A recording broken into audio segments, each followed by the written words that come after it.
ওলাদেরকে বলেন এটা জমিনওয়ালাদের কাছে পৌঁছানোর জন্য। সুতরাং আমার যেন এটা মনে থাকে যে আল্লাহর দেয়া এই নেয়ামত আমি আল্লাহর দিনের জন্য যতটা ব্যবহার করব আল্লাহ এটা তত বেশি সমৃদ্ধ করে দেবেন। লা ইন শাকারতুম লা আযীদান্নাকুম। সেটা যদি মনে থাকে তাহলে আমার মধ্যে কোনো ধরনের দ্বিতীয় চিন্তা, ভিন্ন চিন্তা অথবা দিনের বাইরে গিয়ে আলাদা কোনো চিন্তা আমার মধ্যে স্থান পাওয়ার কোনো সুযোগ থাকবে না।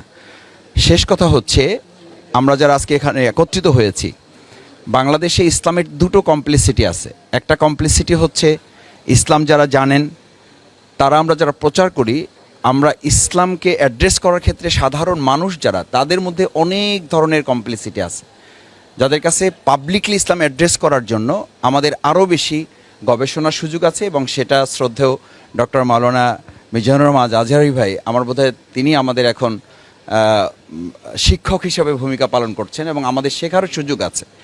আমরা